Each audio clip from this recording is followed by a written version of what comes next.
May 8, 1942.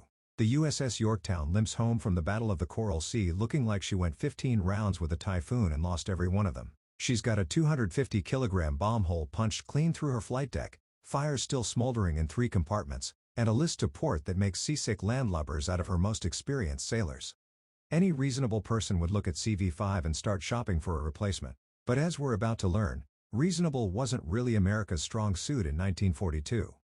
This is the story of a ship that died 3 times and kept fighting, a 72-hour engineering impossibility that helped win the most important naval battle in American history, and a crew that redefined what it means to refuse to give up.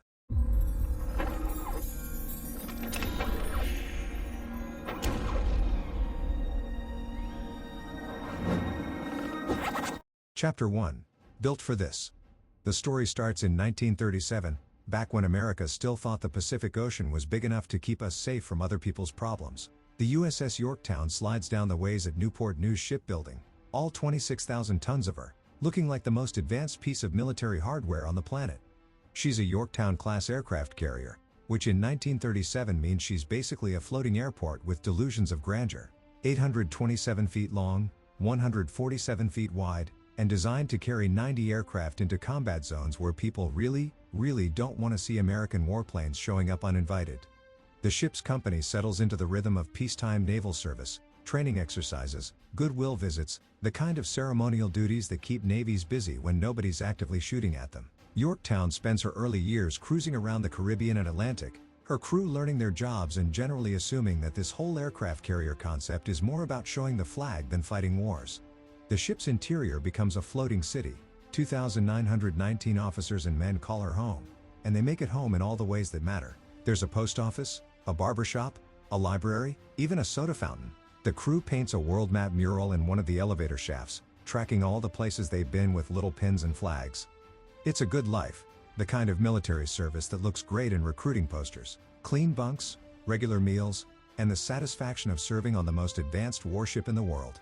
The Carrier Air Group practices their bombing runs and fighter tactics, but it's all theoretical, academic. Nobody really expects to use this stuff for real. Then December 7, 1941 happens, and suddenly theoretical becomes very practical. Pearl Harbor changes everything. Yorktown gets her first taste of wartime operations, ferrying Marine aircraft to reinforce Wake Island in the desperate weeks after the Japanese attack. The world map in the elevator shaft starts getting a lot more pins, and none of them are marking pleasure cruises.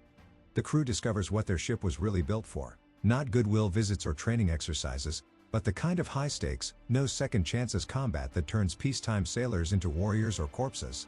Yorktown's aircraft start carrying live ordnance. Her anti-aircraft guns get loaded with ammunition that's meant to kill people. The soda fountain gets converted into additional ammunition storage. By early 1942, CV-5 is operating in the South Pacific, launching airstrikes against Japanese installations and learning the hard way that the enemy shoots back. The pins on that world map mural are tracking battles now, not port visits. Places with names like Tulagi and Rabaul and the Marshall Islands, where American carrier aviation is writing the book on how to fight this new kind of war. The crew adapts with the grim efficiency of Americans who've been backed into a corner. They learn to sleep through air raid alerts, to work on aircraft engines while the ship maneuvers to avoid submarine attacks, to write letters home that say everything except what they're actually doing out here.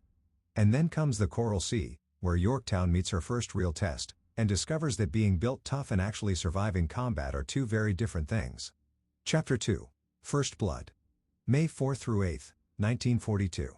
The Battle of the Coral Sea, where USS Yorktown learns that combat is nothing like the training exercises, and the Japanese learn that American carrier aviation has some very sharp teeth. This is the first time in naval history that aircraft carriers have gone head-to-head, and nobody really knows how it's supposed to work. The tactical manual for carrier versus carrier combat doesn't exist yet because nobody's ever done it before. Yorktown's air group is about to write that manual in high explosives and aviation fuel. The battle develops like a chess game played with airplanes and torpedoes. Both sides know the other is out there somewhere in the vast emptiness of the Coral Sea, but finding the enemy carriers is like looking for a needle in a haystack the size of Texas, except the needle shoots back and the haystack is trying to kill you. May 7th, Yorktown scouts locate the Japanese carrier Shoho, and the air group launches for its first major strike. 93 aircraft lifting off the flight deck in a coordinated attack that's part precision bombing, part organized chaos, and entirely lethal. The attack on Shoho is textbook perfect, if there had been a textbook for this kind of thing. Dive bombers screaming down from 14,000 feet, torpedo planes coming in low and fast, fighters strafing anything that moves. In 10 minutes, the Japanese carrier goes from operational warship to floating scrapyard. Lieutenant Commander Robert Dixon, leading the scout bombers, radios back the message that becomes naval aviation legend: scratch one flat top. But naval battles aren't one-sided affairs, and the Japanese have been taking notes. The next morning, May 8th, Yorktown's luck runs out in the form of 18 Japanese dive bombers coming down out of the sun like mechanical birds of prey. The ship's anti-aircraft guns open up, filling the sky with black puffs of flak, but there are too many bombers coming from too many directions. Some of them are going to get through. It's just a matter of how many and where they hit. One 250-kilogram bomb finds its mark, punching through the flight deck and exploding in the ship's interior. The blast kills 66 men instantly and starts fires in 3 separate compartments. Yorktown's damage control teams, men who've trained for this moment but never experienced it, rush to contain the damage while the ship continues launching and recovering aircraft. Here's where you see what the ship was really built for.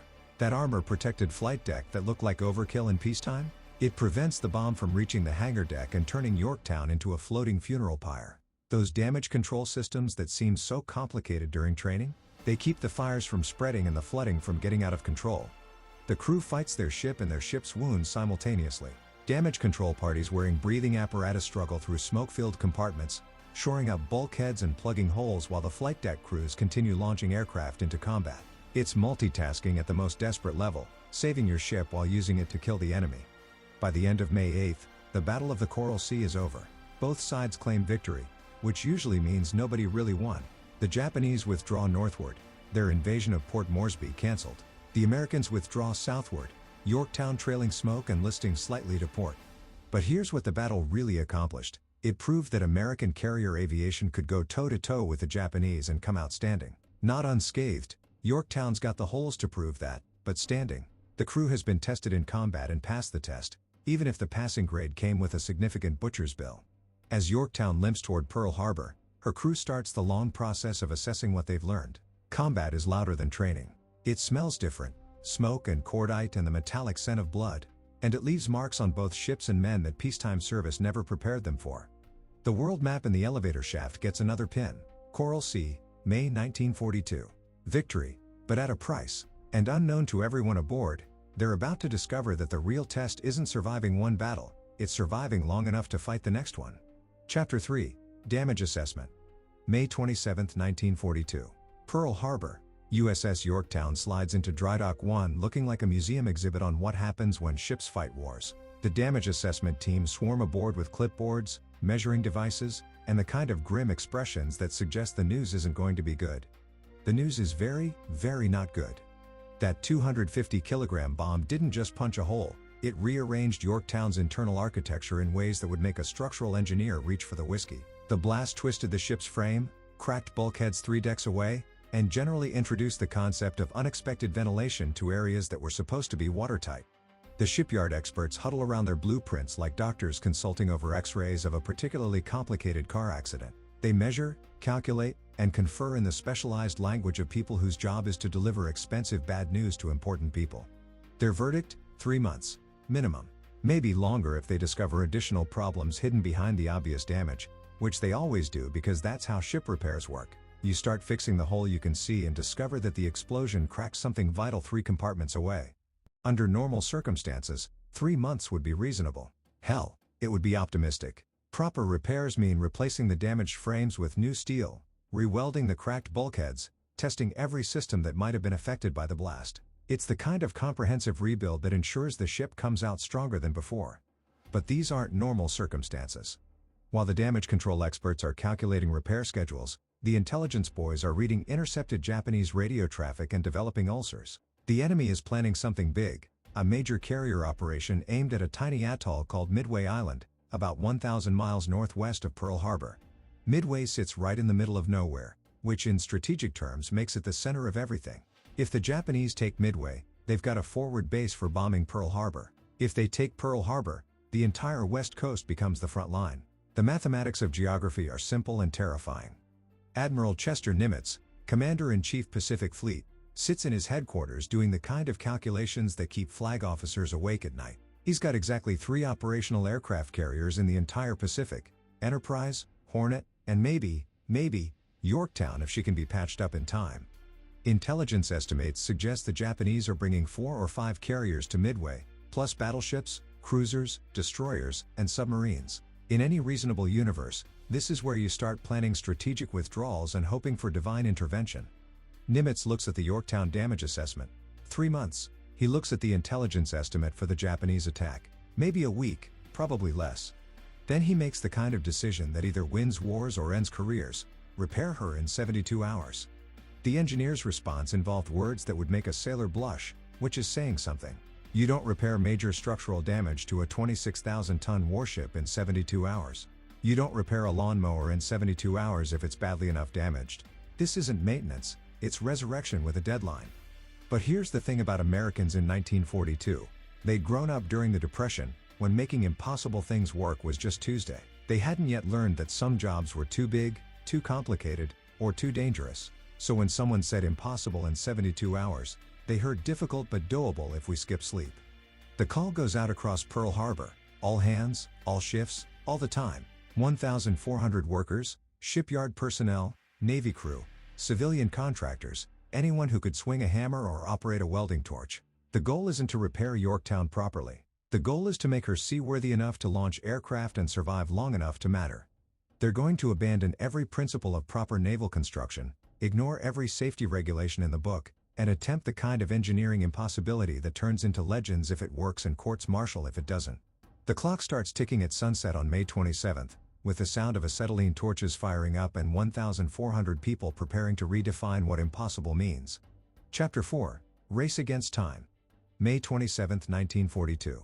Pearl Harbor, and the USS Yorktown limps into port looking like she went 10 rounds with a freight train and lost. The damage assessment teams climb aboard and start doing what damage assessment teams do. They assess damage and deliver bad news. The news is very bad. Picture trying to fix a car that's been hit by a meteor, except the car weighs 26,000 tons, floats, and oh yeah, you need it combat ready while people are actively trying to kill you. That 250-kilogram bomb didn't just punch a hole, it twisted the ship's frame, cracked bulkheads, and generally rearranged the internal architecture in ways that would make a structural engineer weep. The Pearl Harbor naval architects huddle with their slide rules and blueprints and come back with an estimate: 90 days, minimum. Maybe longer if they find more problems, which they always do because that's how ship repairs work. You start fixing one thing, discover 2 more things are broken, and suddenly your weekend project turns into a summer renovation from hell. Under normal circumstances, 90 days would be reasonable. Hell, it would be optimistic. Yorktown needs new frames welded in, decking replaced, electrical systems rewired, and about 1,000 other things that require precision, time, and workers who know what they're doing. But these aren't normal circumstances. While the damage control teams are calculating repair times, the intelligence boys are reading Japanese radio traffic and sweating bullets. The enemy is planning something big, something involving most of their remaining carrier fleet, and it's aimed at a little spit of land called Midway Island. Midway sits about 1,000 miles northwest of Pearl Harbor, which in naval terms means it's practically next door. If the Japanese take Midway, they've got a forward base for attacking Hawaii. If they take Hawaii, the west coast is suddenly looking very lonely and very vulnerable. Admiral Chester Nimitz sits in his headquarters, staring at maps and radio intercepts and casualty reports, doing the kind of math that keeps flag officers awake at night. He's got 3 operational carriers in the entire Pacific Fleet: Enterprise, Hornet, and maybe, Yorktown if she can be patched up in time. The Japanese probably have 4 or 5 carriers heading for Midway, plus battleships, cruisers, destroyers, and submarines. In any reasonable universe, this is where you start planning strategic withdrawals and hoping for divine intervention. Nimitz looks at the Yorktown damage report. 90 days. He looks at the intelligence estimate for the Japanese attack. 5 days, maybe 6. Then he makes the kind of decision that either wins wars or ends careers: fix her in 72 hours. The engineer's response involved words that would make a sailor blush, which is saying something. You don't repair structural damage to a 26,000-ton warship in 72 hours. You don't repair a bicycle in 72 hours if it's badly damaged enough. This isn't maintenance, this is resurrection. But here's the thing about Americans in 1942. They hadn't learned yet that some things were impossible. Nobody had explained to them that you can't work magic with welding torches and determination. So they decided to work magic with welding torches and determination. The call goes out across Pearl Harbor. All hands, all shifts, all the time. Shipyard workers, Navy personnel, civilian contractors, anyone who can swing a hammer or operate a welding torch. 1,400 people, working around the clock, trying to accomplish in 3 days what should take 3 months. They set up lights so the work can continue at night. They organize shifts so there's always someone working on every damaged section. They throw out the rulebook on proper repair procedures and start improvising solutions that would make naval architects anywhere else in the world file formal protests. The plan is simple: don't fix Yorktown properly, fix her fast. Weld steel plates over the damaged frames instead of replacing them. Shore up the weakened bulkheads instead of rebuilding them. Get her seaworthy enough to launch airplanes and survive a few more days of combat. It's the kind of repair job that violates every principle of naval engineering, every safety regulation, every procedure manual ever written. It's also the only way to get a third carrier to Midway in time to matter. The impossibility begins at sunset on May 27th, with the sound of acetylene torches firing up and 1,400 people getting ready to rewrite the book on what's possible when impossible is the only option. Chapter 5: The Impossible Made Real. May 28, 1942. Pearl Harbor is lit up like a Christmas tree, except instead of holiday cheer, it's the glow of 200 welding torches working overtime to perform surgery on a dying ship. The scene inside Yorktown is straight out of a fever dream. Picture the busiest construction site you've ever seen, then set it on fire, fill it with smoke, and tilt the whole thing 15 degrees. Now add 1,400 workers who haven't slept in 24 hours, all trying to rebuild a warship while standing inside it. The repair crews aren't fixing Yorktown, they're performing battlefield medicine on a massive scale. No time for proper frame replacement, so they're welding steel plates over the damaged sections like giant band-aids. Think of it as putting duct tape on a broken airplane wing, except the duct tape is quarter-inch steel and the airplane weighs 26,000 tons. The noise is unbelievable. Welding torches hissing, hammers ringing against steel, generators roaring to power the lights, and over it all, men shouting to be heard above the industrial symphony. The air is thick with metal dust and welding fumes and the kind of smoke that makes your eyes water and your lungs burn. The workers are operating on pure caffeine and stubbornness. 12-hour shifts? Forget that. These guys are working until they collapse, grabbing a few hours of sleep wherever they can find a flat surface, then getting back to work. Some of the welders have been at it for 36 hours straight, their hands shaking from exhaustion but still laying down perfect beads, because perfect beads are the difference between Yorktown making it to Midway or breaking apart in the first heavy sea. The ship's regular crew watches this controlled chaos with a mixture of amazement and terror. These are their shipmates working around the clock to bring their home back from the dead. Every properly welded joint is another day of life. Every steel plate is another chance to make it through the next battle. Captain Elliot Buckmaster walks the repair areas like a nervous father in a maternity ward. He knows what his ship needs, and he knows what she's getting instead. Proper repairs would take months and leave Yorktown stronger than before. These repairs will get her to Midway. Maybe get her through one more fight, and then, well, then they'll find out if American ingenuity can beat Japanese torpedoes. The really scary part? Nobody's pretending this is a permanent fix. The steel plates they're welding over the bomb damage aren't replacing the destroyed frames, they're just covering them up. It's like putting a fresh coat of paint over termite damage. It looks good from the outside, but the structure underneath is still compromised. By May 29th, the impossible is starting to look merely improbable. The major holes are patched, the fires are out. The ship is starting to look less like a floating scrapyard and more like a warship that might actually float without sinking. The electrical crews are working their own brand of magic, rerouting power cables around damaged sections, rigging temporary lighting systems, basically rewiring half the ship while standing ankle-deep in bilge water and trying not to electrocute themselves. The damage control systems are being tested and retested because when you're heading into battle with makeshift fixes, you really want to know that your pumps will work when you need them. May 30th, 1942. 72 hours after the impossible repair job began, USS Yorktown is declared ready for sea. Not ready for proper naval service, not ready for a peacetime inspection, but ready for the kind of desperate, last-ditch mission that wins wars or ends them.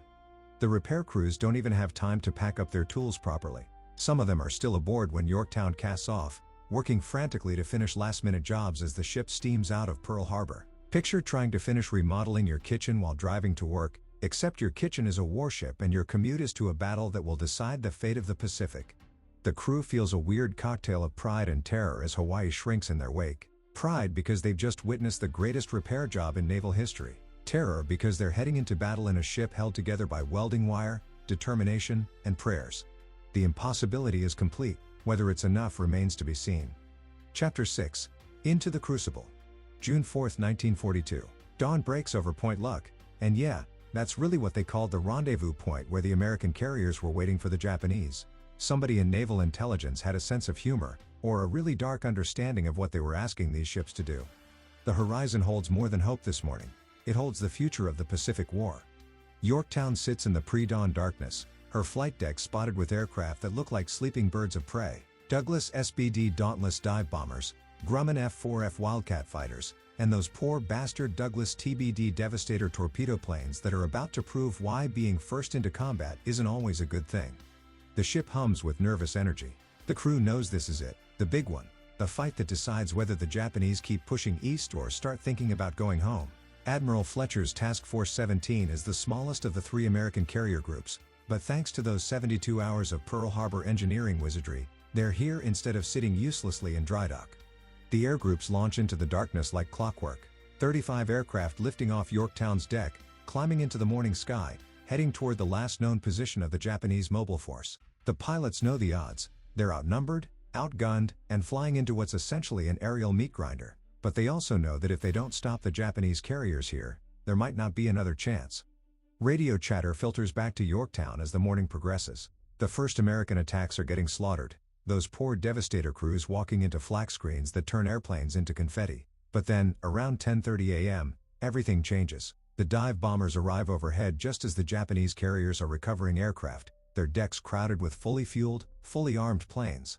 What happens next is like watching a perfectly timed pool shot. Yorktown's bombers, coordinating with planes from Enterprise and Hornet, turn the Japanese carrier Soryu into a floating crematorium. The radio crackles with pilot reports, direct hits, fires spreading, secondary explosions as aviation fuel and ammunition cook off. Back on Yorktown, the crew listens to these reports with grim satisfaction. They're winning. The impossible repairs held together long enough to launch the strike that's breaking the back of Japanese carrier aviation. Maybe, just maybe, those 72 hours of welding and prayers were worth it. Then the Japanese arrive to return the favor. 12:05 p.m. Radar picks up incoming bogies, Japanese dive bombers, screaming down from 14,000 feet with revenge on their minds. The ship goes to general quarters, and suddenly everyone's reminded that Yorktown isn't just a floating airport, she's a target.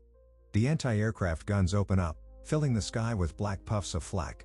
The combat air patrol fighters try to intercept, but there are too many bombers coming from too many directions. Some of them are going to get through. It's just a matter of how many and where they hit. 3 bombs find their mark. The first 2 cause manageable damage, fires, casualties, bent metal that the damage control parties can handle. The third bomb hits right where those Pearl Harbor welders work their magic, punching through the hastily repaired flight deck and exploding in the same area that got hit at Coral Sea. Here's the amazing part. The repairs hold. Those steel plates welded over damaged frames don't fail. The duct tape and prayers bulkheads don't collapse. The Pearl Harbor engineering wizardry proves it can survive actual combat. The damage control teams get the fires under control, patch the holes, and keep the ship fighting. By 1:30 p.m., Yorktown is launching aircraft again. The flight deck repairs are holding. The engineering plant is running normally. For a brief, shining moment, it looks like the engineering magic might actually last. Then, at 2:30 p.m., the second Japanese attack arrives. This time it's torpedo planes, coming in low and fast, skimming just above the wave tops. Torpedoes are different from bombs. Bombs punch holes, but torpedoes open up the hull to the sea. And when you're already sailing on duct tape and prayers engineering, letting the ocean inside is the kind of problem that compound interest can't solve. 2 torpedoes slam into Yorktown's port side, flooding the fire and engine rooms. The ship immediately develops a 26-degree list, enough to make walking difficult and launching aircraft impossible. The lights go out. The elevators stop working. The engineering magic that was USS Yorktown suddenly feels very mortal indeed. The Pearl Harbor repairs had done their job perfectly. They'd gotten Yorktown to Midway, gotten her air groups launched, gotten her through one more battle. But impossibilities, it turns out, have expiration dates. Chapter 7. Death Throes. 2:42 p.m., June 4, 1942. USS Yorktown is dying, and she's taking her time about it. 2 torpedo hits on the port side have opened her hull like a can opener working on a sardine tin. The engine rooms are flooded. The fire rooms are flooded. Half the electrical systems are underwater, and the other half are acting like they wish they were. The ship has rolled over to a 26-degree list, which is naval architecture speak for this is not supposed to happen. Here's what a 26-degree list feels like. Imagine trying to work in an office building that's been tipped sideways by a giant. Everything that isn't nailed down slides toward the low side. Everything that is nailed down creaks ominously and suggests it might not stay nailed down much longer. Walking becomes an adventure. Running becomes a controlled fall with style points. Captain Buckmaster stands on the bridge, watching his ship die by degrees and doing the kind of math that no captain ever wants to do. How long before she rolls over completely? How many men can the destroyers alongside take off before that happens? How do you balance the chance of saving the ship against the certainty of losing the crew? The damage control parties are performing heroics of their own, but heroics have limits. They're counter-flooding compartments on the starboard side, trying to level the ship by deliberately letting water into areas that are supposed to stay dry. It's like treating a headache by hitting yourself in the foot. Sometimes it works, but it still hurts. Below decks, the scene is from Dante's maritime nightmare. Emergency lighting casts everything in hellish red shadows. Water sloshes ankle-deep in compartments that were bone dry an hour ago. Men struggle to carry wounded shipmates up ladders that now slope at crazy angles, trying to move toward the high side of the ship before the low side goes completely under. The really heartbreaking part: some of this damage could have been prevented if Yorktown had been properly repaired back at Pearl Harbor. Those hastily welded patches are holding, but the torpedo hits have found other weak spots, places where the Coral Sea damage was temporarily fixed instead of permanently repaired. The ship is failing at her points of maximum stress, which is exactly what happens when you send a wounded warrior back into battle. But here's the thing about naval tradition: you don't abandon ship while she's still floating. Not while there's a chance she might survive. Not while your shipmates are still below decks fighting to save her. Captain Buckmaster knows this ship is probably doomed, but probably isn't certainly, and the difference between those two words is measured in human lives.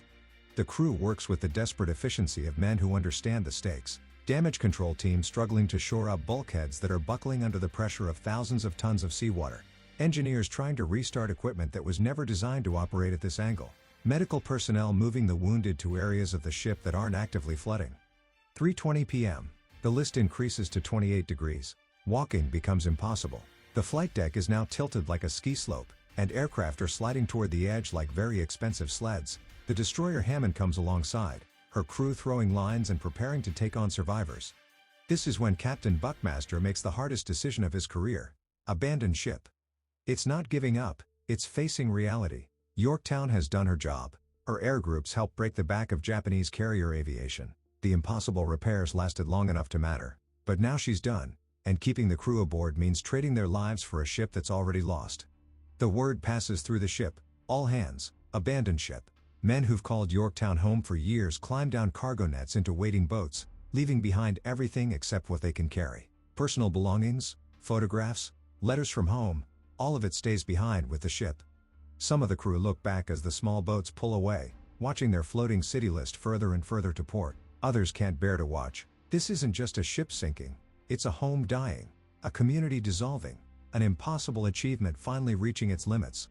By 4 p.m., USS Yorktown floats alone, abandoned but not yet surrendered. The ocean laughs at her tilted flight deck, and seawater pours through the torpedo holes like waterfalls in reverse. She's not dead yet, but she's getting there. Chapter 8: The Salvage Gamble. June 5, 1942. Dawn breaks over a ghost ship. USS Yorktown floats alone in the middle of the Pacific, listing 26 degrees to port, abandoned but refusing to die. She looks like a drunk battleship trying to take a nap, except drunk battleships don't usually have torpedo holes letting the ocean pour into their guts.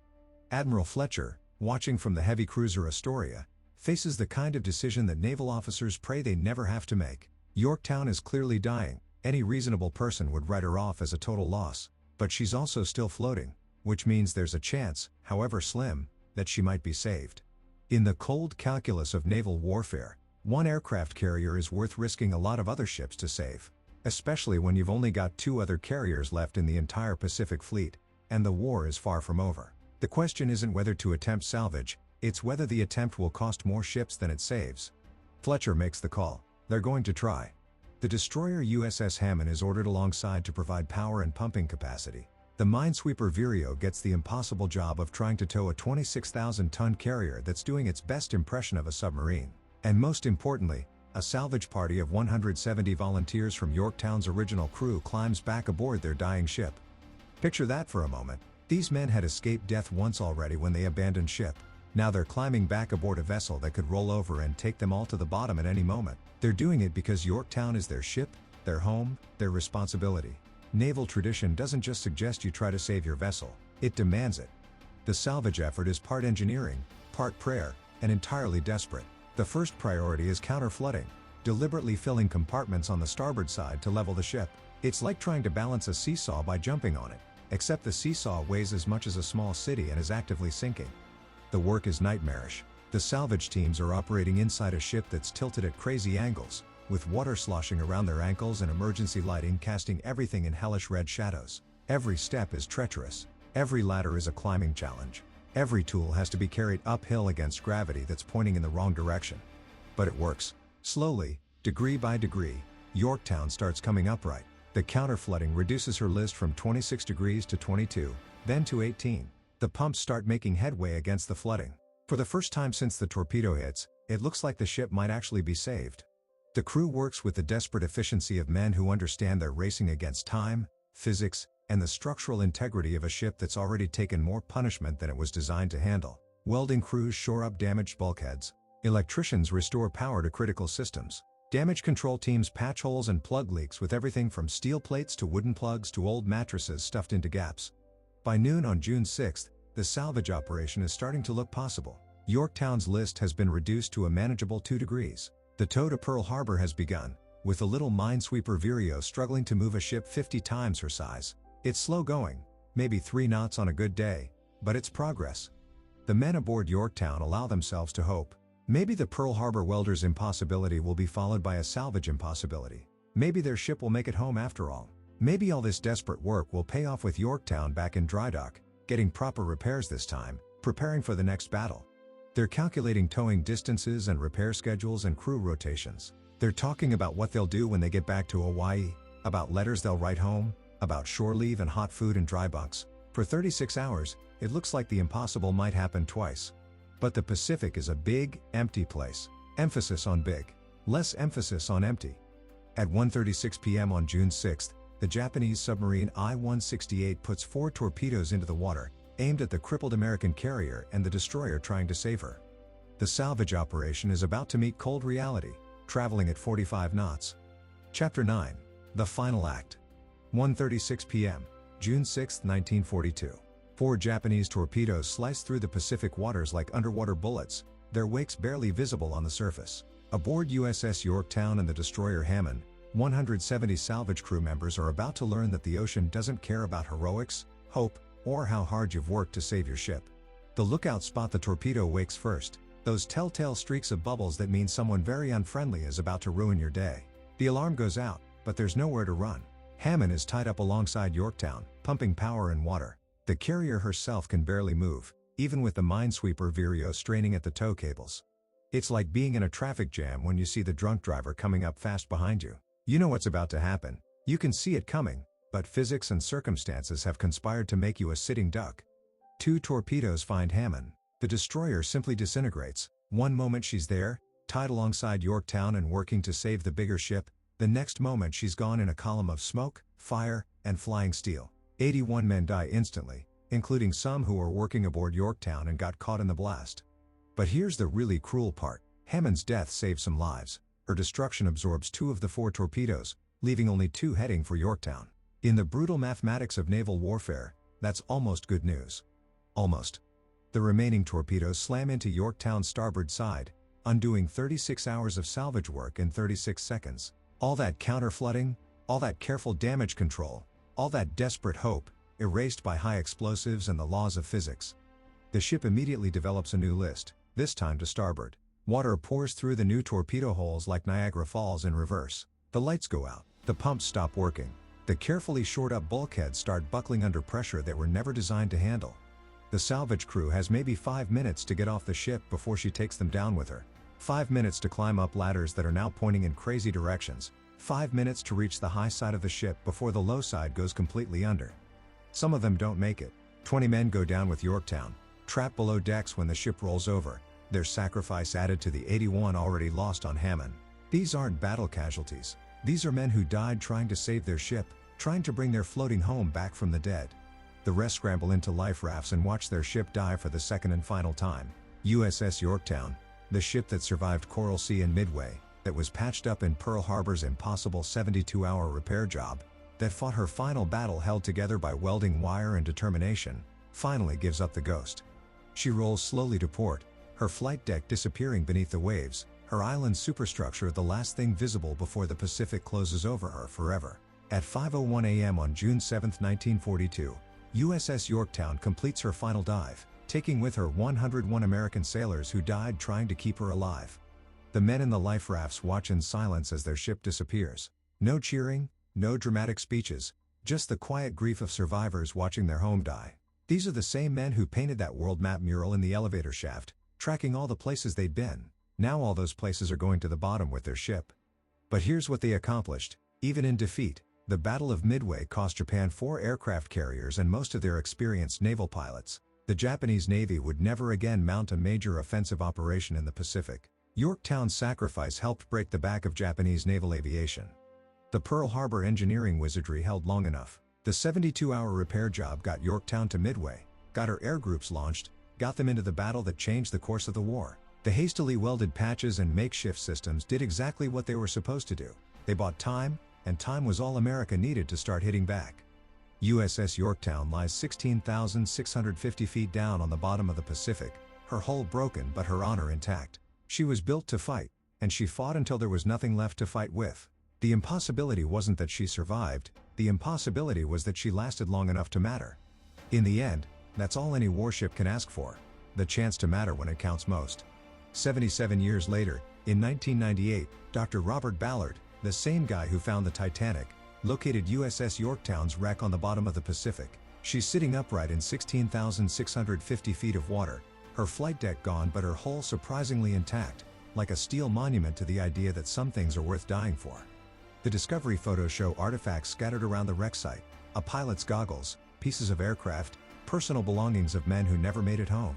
But here's what the cameras can't capture: the echo of what happened up there in the sunlight, 3.1 miles above the wreck, during those 4 days in June 1942. The Battle of Midway broke the back of Japanese naval aviation. 4 enemy aircraft carriers sunk, most of their experienced pilots lost, their offensive capability crippled for the rest of the war. Japan would never again mount a major carrier operation in the Pacific. The war was far from over. But after Midway, there was only one way it could end. USS Yorktown didn't win that battle single-handed, but she made victory possible. Those 72 hours of Pearl Harbor impossibilities, that makeshift repair job that shouldn't have worked but did, that crew's refusal to give up even when their ship was dying around them, all of it mattered. All of it counted when counting meant everything. The men who survived Yorktown went on to fight the rest of the war on other ships, carrying with them the knowledge of what's possible when impossible is the only option. Some of them made it home in 1945. Others didn't, but they all carried a piece of CV-5 with them, the memory of a ship that refused to quit and a crew that wouldn't let her. Here's what strikes you about the Yorktown story. It's not really about the ship at all. It's about the people who built her, fixed her, fought her, and died with her. The naval architects who designed a carrier tough enough to survive multiple torpedo hits. The Pearl Harbor welders who worked 72 straight hours to patch her up. The pilots who flew off her deck knowing they probably wouldn't come back. The damage control teams who stayed below to fight the flooding while the ship rolled over on top of them. These weren't superheroes. They were regular Americans who got handed an impossible job and somehow figured out how to make impossible look easy. They were kids from small towns and big cities who found themselves in the middle of the ocean, fighting for their lives and their country with tools they'd learned to use and courage they didn't know they had. The world map mural in Yorktown's elevator shaft went down with the ship, but the places marked on it tell the real story. Pearl Harbor, where America learned it wasn't safe anymore. The Coral Sea, where carrier fought carrier for the first time in history. Midway, where the tide turned and stayed turned. Each pin on that map represents a moment when ordinary people made history by refusing to quit when quitting would have been understandable. USS Yorktown CV-5 was commissioned in 1937 and sunk in 1942. 5 years of active service that spanned the gap between peace and war, between an America that thought it was safe and an America that learned it had to fight for safety. She was there when the world changed, and she helped change it back. The ship is gone, but the lesson remains. When everything seems impossible, when the odds are overwhelming, when the smart money is betting against you, that's when you find out what you're really made of. That's when impossibilities stop being impossible and start being inevitable. The Pacific is quieter now, but 16,650 feet down, USS Yorktown keeps her final watch, a steel reminder that some things are worth more than their weight in scrap metal. Some things are worth everything you've got. And sometimes, everything you've got is exactly enough. I hope you found this video valuable. If it was helpful, Please like and share it with someone who could benefit. Subscribe for more content like this, and if you want to support the channel while getting exclusive perks, consider becoming a channel member. Your support means everything to me. Until next time, take care.